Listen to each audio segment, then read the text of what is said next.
सबसे प्यारी है, माँ तू जग में न्यारी है। माँ तू सबसे प्यारी है, माँ तू जग में न्यारी है।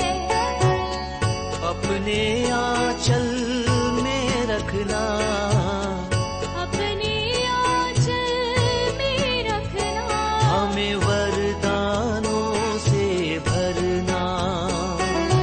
माँ तू सबसे प्यारी है, माँ तू जग में न्यारी है। माँ तू सबसे प्यारी है, माँ तू जग में न्यारी है।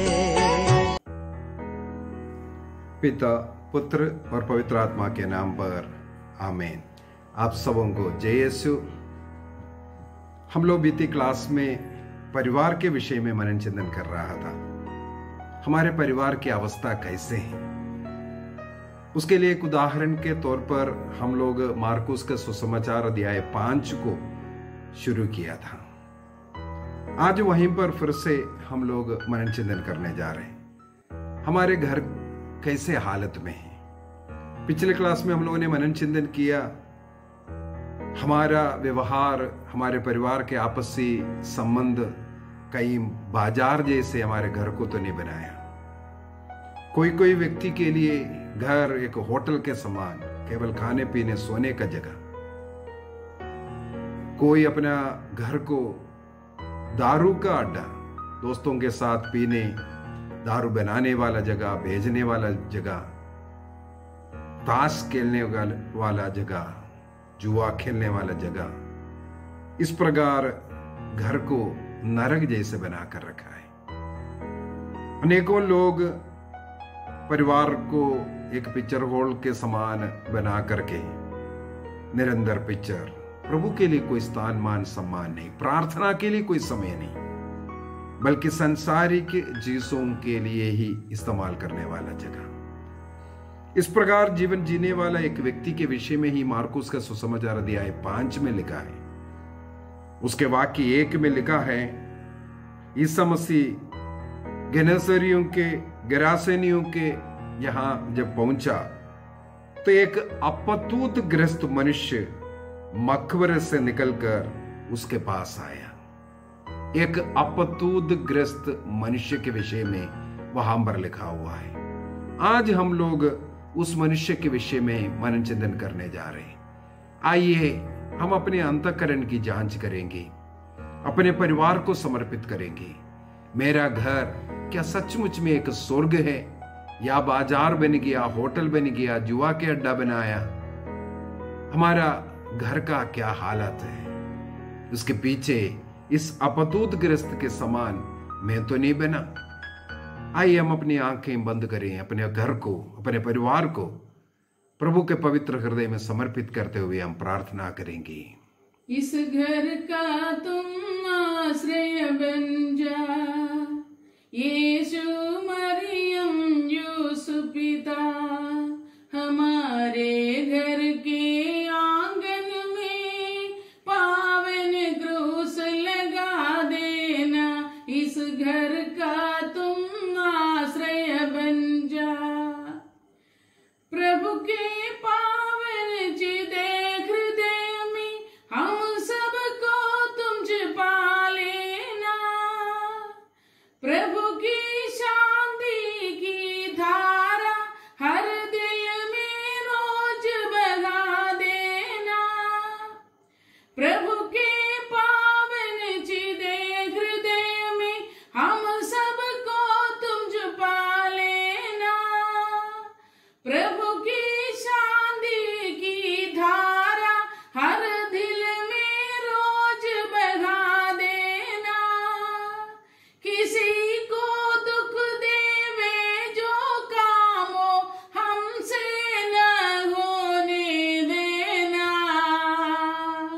इस घर का तुम आश्रय बन जा, यीशु मरियम यूसुफ पिता, हमारे घर के आंगन में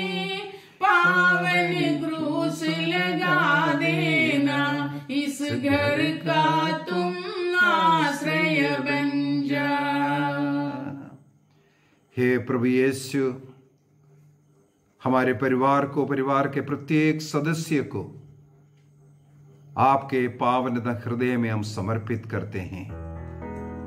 आपके पवित्र घावों में समर्पित करते हुए हमें पवित्र करने के लिए, हमें शुद्ध करने के लिए हम प्रार्थना करते हैं। यीशु, आज के वचन के द्वारा हमारे जीवन में एक परिवर्तन लावे प्रभु। हे प्रभु, हमें शक्ति दे, सामर्थ्य दे, पवित्र आत्मा दे, ताकि इन वचनों को सुनते हुए हम अपने कमजोरियों को समझ पाए। क्या कारण है मेरा घर में आज शांति नहीं है? मेरे घर को नरक बनाने वाली क्या क्या बातें हैं? उन सब बातों को समझकर उसे अपने परिवार से दूर रखने की शक्ति हम सबों को प्रदान कर। यीशु आइए, यीशु आइए। जिस प्रकार गेरासेनियों के गांव में आप पहुंचा, यीशु हमारे घर में आइए, हमें भी बदलने की कृपा दीजिए। Hallelujah, hallelujah. तो यूं ही ईसा मसीह गेरासेनियों के प्रदेश पहुंचा। मकबरे से एक व्यक्ति, एक मनुष्य निकल करके आते हैं। उसके विषय में लिखा है, वह एक अपतूतग्रस्त मनुष्य था। माता पिता ने बचपन में जन्म लेते ही उनको सुंदर नाम दिया होगा, लेकिन बाइबल में उसका नाम अपतूतग्रस्त है। इसी प्रकार कई लोगों को माता पिता ने बपतिस्मा के समय पर एक क्रिस्तीय नाम, परिवार में प्यार से बुलाने के लिए एक दूसरा नाम सब रखा। लेकिन आज हो सकता है किसी को चोर, किसी को गुंडा, किसी को दारू पीने वाला, किसी को जुआरी, इस प्रकार नाम से पुकारता होगा। किसी किसी छोटे बच्चे को, अरे वो गुंडे का बेटा है, उस शराबी का बेटा है, इस प्रकार भी बुलाता होगा। हमारा वो नाम बदल करके आज इस प्रकार का जो नाम कैसे बना? यहां पर हम देखते हैं इस मनुष्य आज मकबरा बना दिया अपना घर को। वो मकबरे से निकल करके आया क्योंकि उसमें अपतूत था, शैतान था। पिछले क्लास में मैंने कहा, विवाह के द्वारा बाइबल शुरू हुआ है, बाइबल का अंत भी एक विवाहोत्सव के साथ है। उसी प्रकार बाइबल का शुरुआत में ही शैतान को हम पाते हैं। शैतान परिवार को तोड़ने के लिए, जिसे ईश्वर ने स्थापित किया, उसे तोड़ने के लिए बाइबल के शुरुआत से हम पाते हैं। उत्पत्ति ग्रंथ अध्याय 3 में शैतान हेवा के पास पहुंचते हैं। ईश्वर के साथ बड़े खुशी आनंद के साथ रहने वाला परिवार, आदम हेवा का परिवार, वहां पर जब यह तीसरा व्यक्ति शैतान पहुंचा तो उनका जीवन में क्या क्या हुआ हम लोग जानते हैं। उत्पत्ति ग्रंथ अध्याय 3 वाक्य 1 में लिखा है, ईश्वर ने जिन जंगली जीव जंतुओं को सृष्टि किया उनमें सांप सबसे दूर था। यहां पर इस अध्याय में शैतान सांप का रूप धारण कर हेवा के पास आए। अनेकों रूप में शैतान आते हैं, मनुष्य के रूप में, स्वर्गदूत के रूप में, अच्छे उपदेशक के रूप में, पता नहीं किस रूप में शैतान हमारे जीवन में आएगा, हमें सत्य से असत्य की ओर लेकर जाने के लिए, हमारी प्रार्थना भक्तिमय जीवन को शैतानी जीवन में शैतान के पास लेकर जाने के लिए, किसी भी रूप में आ सकता है, परिवार के किसी सदस्य के रूप में आ सकता है, हमें प्रलोभन में डालने वाले कोई ऐसा व्यक्ति, कोई वस्तु के रूप में आ सकता है, किसी भी रूप धारण कर शैतान आ सकता है। हेवा के पास सांब के रूप में आया, ये कहते हैं। वहां पर सांब बात भी कर रहा है। शैतान उस स्त्री को अपने चतुराई के द्वारा, दूरतता यहां लिखा है, वो है चतुर्वृत्ति, चतुराई।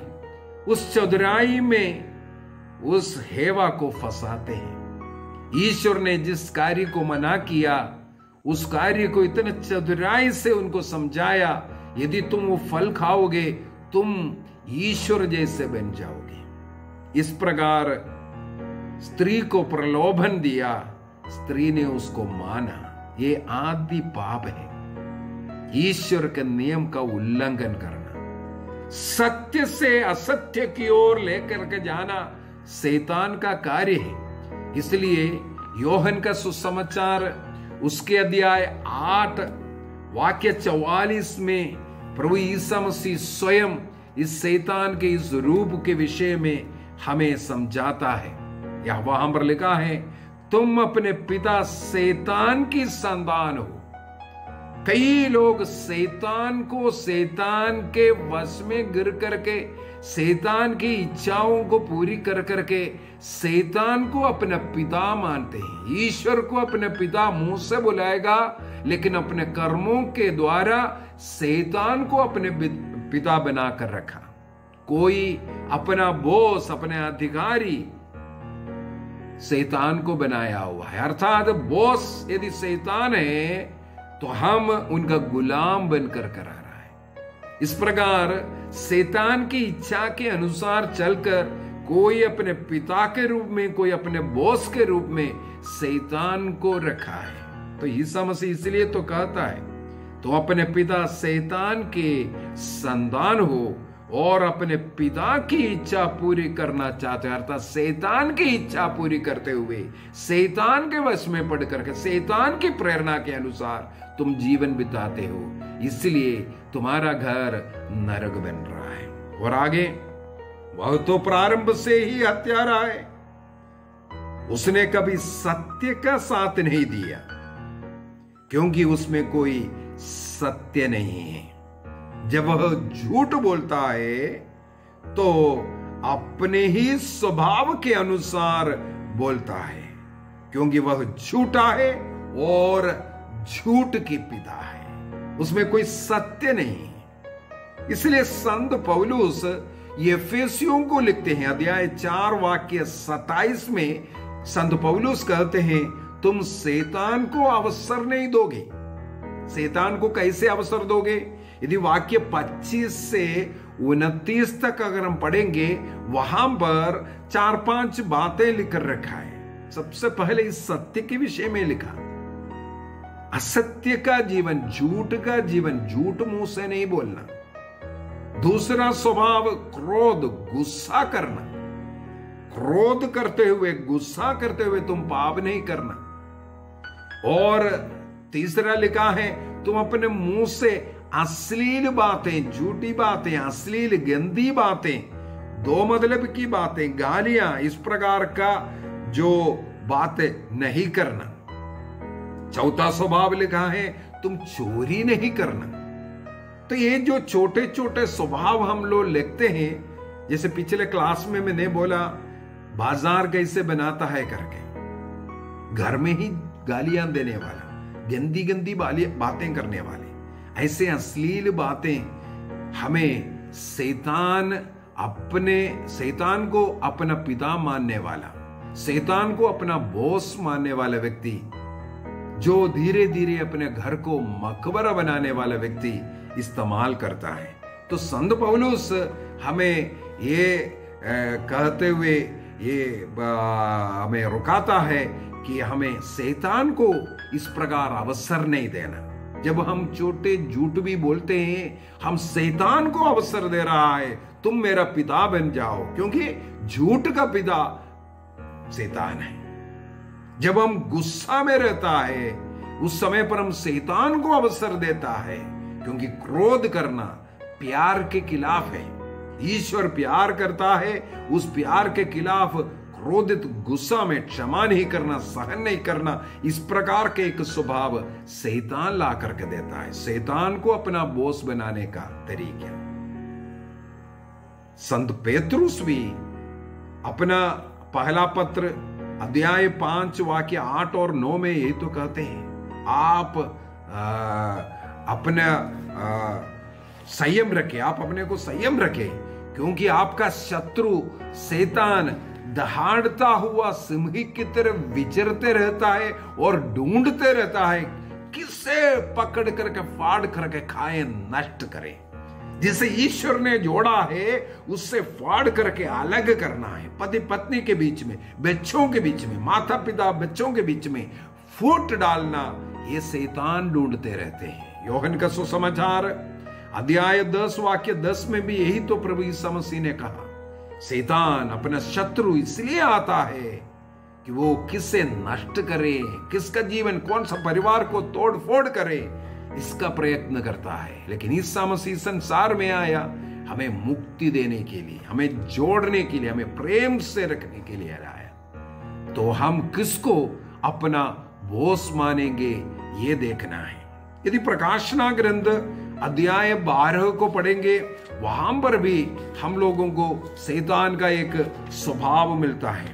प्रकाशना ग्रंथ अध्याय 12 वाक्य 10 में लिखा है, वहां पर शैतान का स्वभाव के विषय में लिखा है, वो हमारे भाइयों का अभियोक्ता है।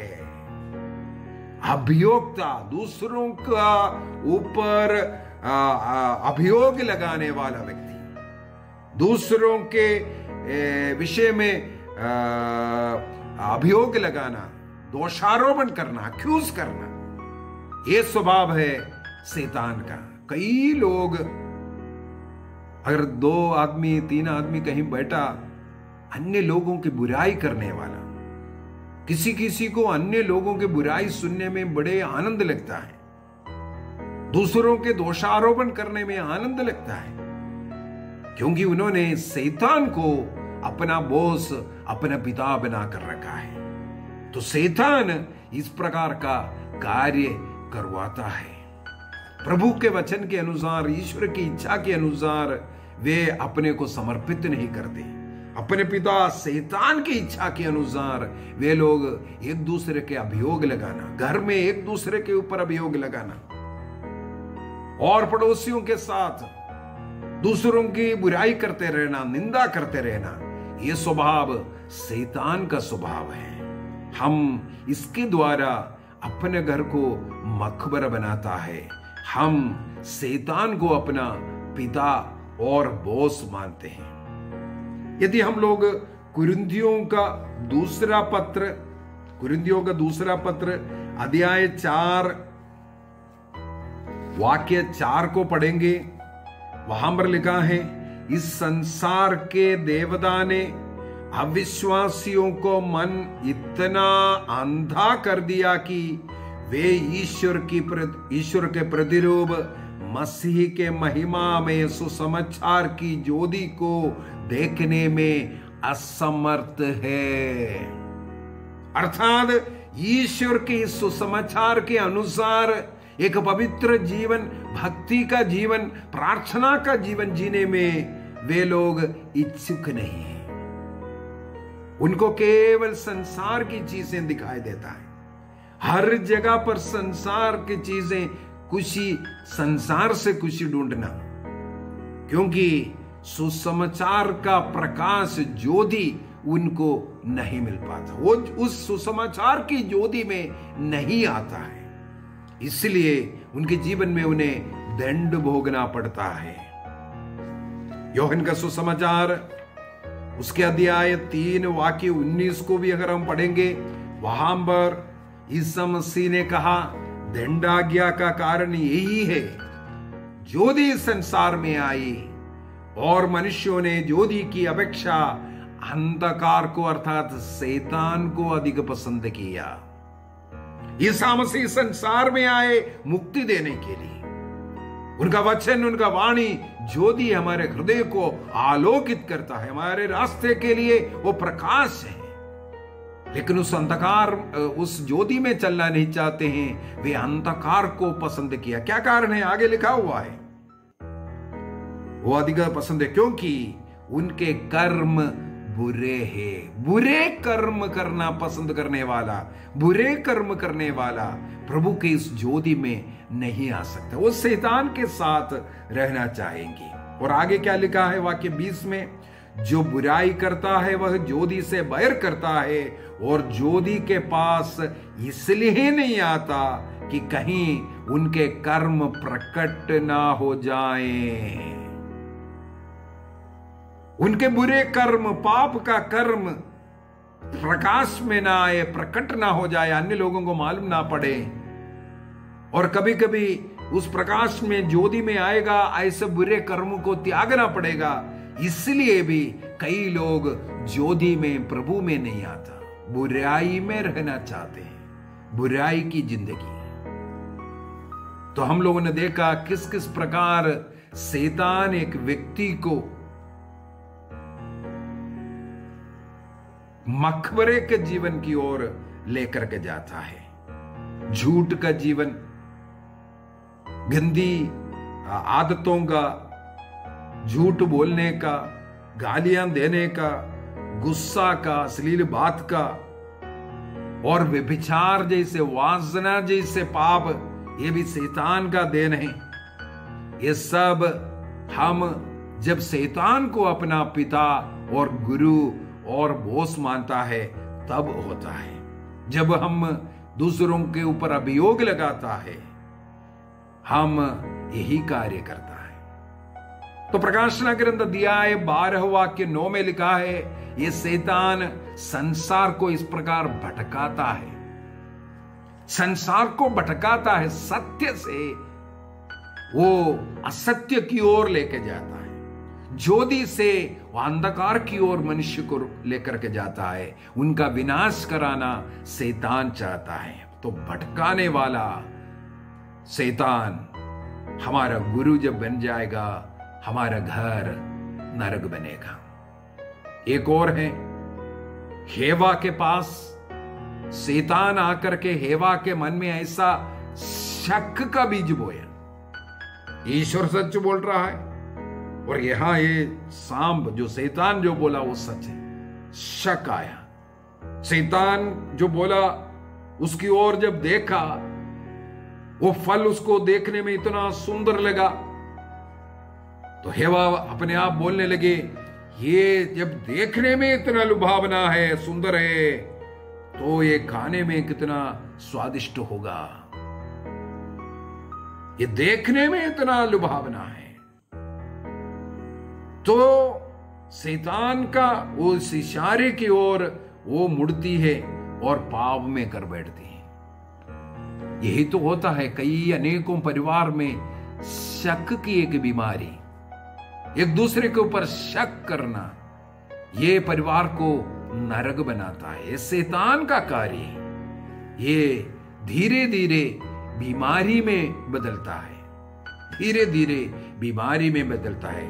बाइबल के अंदर कई ऐसा उदाहरण है, शैतान मनुष्य को बीमार बनाया। लूकस के सुसमाचार अध्याय 9 के अंदर एक मिर्गी के बीमारी वाले एक लड़के को एक पिता लेकर के आता हुआ, और 42 में हम लोग देखते हैं ईसा मसीह जब उनको बुलाया अपने पास, उस शैतान ने उस लड़के को मोड़ मरोड़ करके नीचे गिराया और उससे निकलते हैं। अर्थात शैतान उसे अपने कब्जे में बनाया, उसे बीमार बनाया।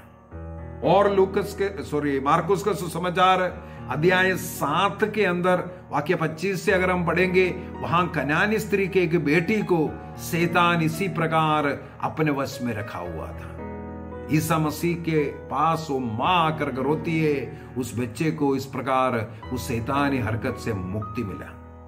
मार्कुस के सुसमाचार अध्याय 1 के अंदर, मार्कुस के सुसमाचार कई जगह पर शैतान के विषय में लिखा हुआ है, शैतान किस प्रकार मनुष्य को बर्बाद करता है।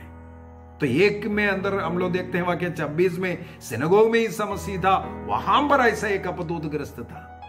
तो शैतान धीरे धीरे मनुष्य के ऊपर अपना राजत्व, अपना अधिकार जमाना शुरू करेगा।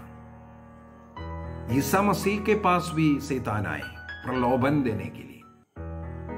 3 प्रकार का वहां पर प्रलोभन हम लोग देखते हैं, शारीरिक प्रलोभन, आध्यात्मिक प्रलोभन और मानसिक प्रलोभन। ये 3 प्रकार का प्रलोभन ईसा मसीह के सामने भी शैतान लेके आए। और शैतान ने बोला, तुम मेरे सामने दंडवत करो, ये सब कुछ मैं तुम्हें यूं ही दे दूंगा। शैतान चाहता है सब लोग शैतान की आराधना करे, पूजा करे।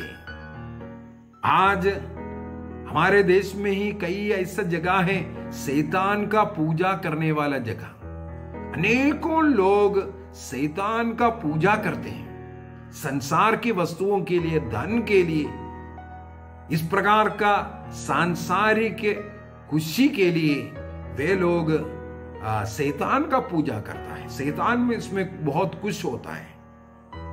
अनेकों प्रकार अन्य प्रकार से भी हम शैतान को अपने जीवन में निमंत्रण देता है और शैतान का पूजा हम करते हैं, जिस पे शैतान प्रसन्न होता है। ऐसा कर्म जब हम घर में लड़ाई झगड़ा करता है, प्रसन्न होता है शैतान।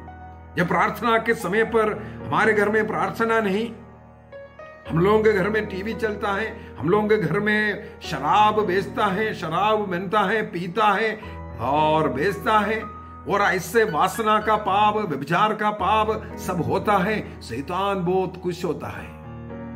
हम किसकी खुशी चाहता है? प्रभु के साथ जुड़ करके जीवन या शैतान की इस प्रकार का पूजा? जब हम प्रभु ईसा मसीह का शरीर और रक्त परम प्रसाद अयोग्य रीति से ग्रहण करता है तो शैतान खुश होता है। उस समय पर शैतान हमारा बॉस बनता है। पाप अवस्था में प्रभु ईसा मसीह का शरीर रक्त को ग्रहण करता है, इसमें शैतान बहुत खुश होता है। यदि आप लोगों ने ब्लैक मास सुना है, ब्लैक मास शैतानी पूजा है। उनको उस पूजा के लिए कैथोलिक कलीसिया में पुरोहित द्वारा आशीष करने वाला परम प्रसाद प्रभु ईसा मसीह का शरीर रक्त और रोटी चाहिए, क्योंकि शैतान जानता है कि वो रोटी ईसा मसीह है। और रोटी वो शैतान की पूजा के लिए इस्तेमाल की जाती है। उस रोटी को इस प्रकार उसके ऊपर थूकता है, उसके ऊपर पैर रखता है, उसका निंदा करता है। किस प्रकार उसकी अवहेलना कर सकता है, निंदा कर सकता है। इस प्रकार शैतान को खुश करने के लिए शैतान के पुजारी लोग, पूजा करने वाले लोग वही कार्य करता है। जब हम अपने जीव में प्रभु ईसा मसीह को ग्रहण करते हैं पाप की अवस्था में, बड़े बड़े पाप करने के बाद, नशा करने के बाद, व्यभिचार करने के बाद, लड़ाई झगड़ा करने के बाद, जब हम परम प्रसाद को अपने शरीर में लेते हैं, उसका हम निंदा कर रहा है। इसलिए कैथोलिक कलीसिया, मैंने पिछले एक क्लास में परम प्रसाद कौन ग्रहण कर सकता है, पवित्र यूकरिस्ट कौन ग्रहण कर सकता है, एक क्लास दिया है। उसके अंदर 5 बातें बता करके दिया। कौन परम प्रसाद प्रभु ईसा मसीह का शरीर और रक्त और रोटी और दाखरस के रूप में कौन ग्रहण कर सकता है, इसका क्लास बताया। जब हम उस प्रकार योग्य रीति से इसे ग्रहण नहीं करता, हम उसके द्वारा शैतान की पूजा कर रहे हैं। हम लोग सोच रहे हैं हम लोग मिस्सा बदलीमान में भाग लिया, हम बड़े प्रार्थना कर रहा है, लेकिन वासना के पाप, व्यभिचार के पाप में रहकर, पाप स्वीकारे करे बगैर, एक दूसरे से लड़ाई झगड़ा है, घृणा है, बातचीत नहीं, इस अवस्था में जब प्रभु ईसा मसीह का शरीर रक्त ग्रहण करता है, हम शैतान को अपना नाथ बनाता है, गुरु बनाता है, पिता बनाता है। उसके द्वारा हम शैतानी पूजा करता है। हमें तंत्र मंत्र, जादू टोना, ताबीज, जादू भूख, ओझा मत्ती, पता नहीं क्या क्या नहीं होता, इसमें विश्वास करते हुए जब हम उस कार्य करते हैं, हम शैतान को अपना बॉस बनाता है। एक बार एक घर में बहुत पति पत्नी के बीच में लड़ाई झगड़ा है। उनके जो माँ है, वो लड़के का माँ मुझे जब भी मिलते हैं बहुत रोती है। मेरे को उनके घर में बुलाते हैं, आना आना, मुझे बेटा बुलाते हैं, बेटा मेरे में घर में आकर प्रार्थना करना। इसके बाद में पता चला उनका बहू घर छोड़ करके चला गया और उल्टा फिर केस भी, कोर्ट में केस भी हो गया। तब हमारे पल्ली पुरोहित और मैं मिल करके उनके घर में भी गया था और उनसे बातचीत कर करके उनके जो प्रॉब्लम था लड़की के घर में भी गए, वो सुलझाने के लिए बहुत कोशिश किया, हो भी गया फाइनली। तो एक दिन उनके घर में जब प्रार्थना के लिए, इस लड़के के घर में जब प्रार्थना के लिए माँ ने बुलाए, वहां जाकर के जब प्रार्थना कर रहा था, एक कैलेंडर है प्रभु यीशु मसीह का पवित्र हृदय का, उसके सामने प्रार्थना कर रहा था, बत्ती जलाए प्रार्थना कर रहा था। प्रार्थना करते करते मेरे हृदय में बार बार, मन में बार बार ये आ रहा है, इस कैलेंडर को हटाओ, कैलेंडर को हटाओ उधर से। प्रार्थना खत्म होने के बाद में सीधा गया, उस कैलेंडर को उठाया। कैलेंडर को उठाते में अचंभे में पड़ गया। वहां पर एक दीवार में एक जगह बनाया हुआ है, होल कर करके एक सुंदर सा एक जगह बनाया है। उसके अंदर किसी बाबा का तस्वीर है, फूलमाला चढ़ाया हुआ है। उस बाबा का तस्वीर को ढकने के लिए उनके ऊपर से प्रभु का एक फोटो लटका दिया। हम लोग वहां देख करके प्रार्थना कर रहे हैं। मैंने पूछा ये क्या है? तो उस माँ रो करके बोलने लगे, हमारा वो बेटा है, ये बाबा को बहुत मानते हैं, ये है वो है बोल करके। मैंने बोले यही तो कारण है। उनके घर में पहले एक 4 साल की बेटी, एक छोटा सा पेट दर्द जैसे बीमारी आए, उसका डेथ हो गई। और इसके बाद इस लड़का जब शादी किया, उनके आपस में लड़ाई झगड़ा, वो पत्नी वहां उस घर में न रहने के लिए तैयार, वो घर छोड़ करके गए और कोर्ट केस तक हो गया। मैंने बोला इसके पीछे का कारण यही है। तुम दिखाने के लिए, बाहर से दिखाने के लिए कैथोलिक है, ईसाई है, और हर इतवार को चर्च में आकर रो करके दिखा रहे, परम प्रसाद को ग्रहण कर रहा है, लेकिन घर के अंदर चोरी छुपे तुम लोग अन्य अंधविश्वास में। बाबा लोग, तुम्हारे लिए जब बाबा सबसे बड़ा है, ईसा मसीह को क्यों रखना है? कभी भी ईसा मसीह के क्रिस्तीय लोग अन्य धर्म में तुम जा रहा है, मना नहीं कर, जाओ ना, बिल्कुल फ्री है। लेकिन ये दोनों इकट्ठा नहीं होना चाहिए, दोनों इकट्ठा नहीं। ईसा मसीह को छोड़ करके अनेकों शिष्य लोग गए थे। जब ईसा मसीह ने कहा मेरा शरीर और रक्त तुम्हें खाना पड़ेगा, पीना पड़ेगा, तुम्हें आनंद जीवन मिलने के लिए मेरा शरीर और रक्त को खाना है, ये सुनकर के अनेकों लोग चला गया। बोला जाओ, जो बैठे हुए थे सुन रहे थे, उनसे बोला तुम लोग भी जाना है तो जाओ।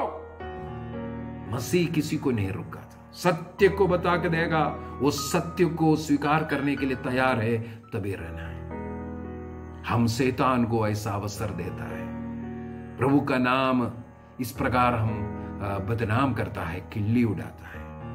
उनके नाम को जय तो बोलेगा, जय यीशु बोलेगा, लेकिन हम उनका नाम को नीचा कर रहे हैं। इस पर शैतान को अवसर नहीं देंगे। इसलिए इस व्यक्ति को अपदूतग्रस्त बोलते हैं। मेरे जीवन में कौन सा अपदूत है?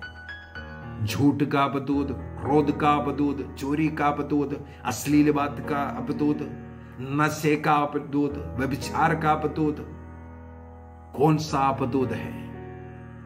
मेरे घर को आज मकबर बनाने वाला उस अपदूत को मेरे जीवन से निकालने का पहला निर्णय करे। पिछले एक क्लास में मैंने बोला था, ईसा मसीह को घर में लाइए।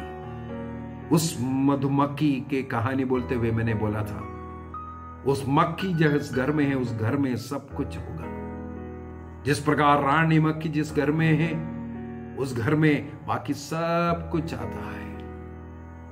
उसी प्रकार शैतान को घर से निकालेंगे, उनका तिरस्कार करेंगे। प्रलोभन जीवन में बहुत ही जरूरी है। प्रलोभन के बगैर हम लोग आत्मा की शक्ति एवं सामर्थ्य से नहीं भरेगा। लूकस के सुसमाचार अध्याय 4 के अंदर हम लोग प्रभु ईसा मसीह के बपतिस्मा पढ़ते हैं, बपतिस्मा के विषय में। बपतिस्मा ग्रहण करते वक्त स्वर्ग खुल गया, पवित्र आत्मा उन पर उतर आ गई और आत्मा ने उन्हें एक निर्जन प्रदेश लेकर गया। वहां पर वह 40 दिनों तक उपवास और प्रार्थना करते रहे। उन 40 दिनों में शैतान उनकी परीक्षा कर रहा था। लूकस का सुसमाचार अध्याय 4 वाक्य 1 में हम लोग पढ़ते हैं, ईसा पवित्र आत्मा से परिपूर्ण होकर यरदन के तट से लौटे। उस समय आत्मा उन्हें निर्जन प्रदेश ले चला।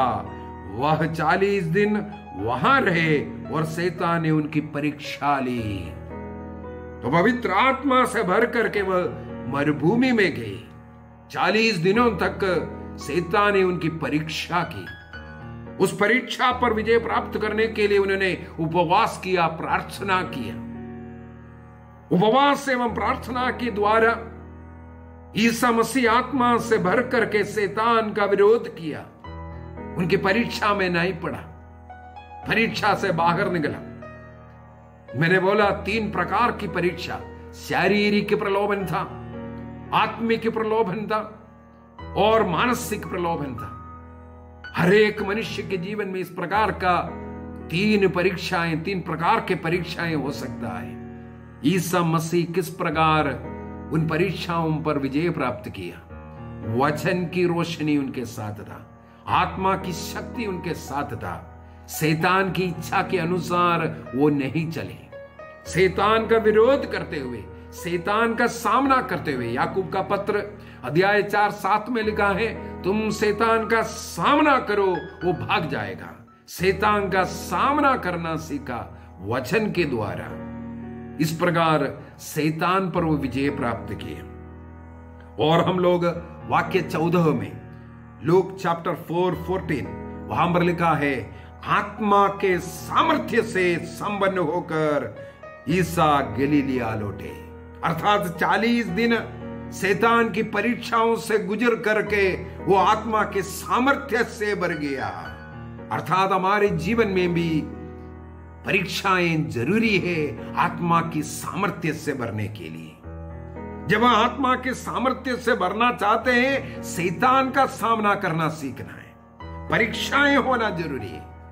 चोरी करने का परीक्षा आना है, झूठ बोलने का एक अवसर आएगा, गंदी बातें बोलने का, अश्लील कर्म करने का, किसी से नफरत करने का, किसी को सहन करने का, क्षमा करने का, सब हमें अवसर आएगा। किस प्रकार उस अवसर को हम इस्तेमाल करेंगे, उसके अनुसार आत्मा का सामर्थ्य है। हम शैतान का गुलाम बनेंगे उस पाप में गिर करके, या उसका विरोध करते, उसमें विजय प्राप्त करते हुए हम आत्मा के सामर्थ्य से भर जाएंगे। यह निर्णय हमें करना है, घर को स्वर्ग बनाना है या मकबरा बनाना है। शैतान के सामने झुकने का मतलब है आप अपने घर को मकबरा बनाना चाहते हैं। आइए हम अपनी आंखों को बंद करें और प्रभु से प्रार्थना करें, प्रभु हमें भी आत्मिक शक्ति दीजिए।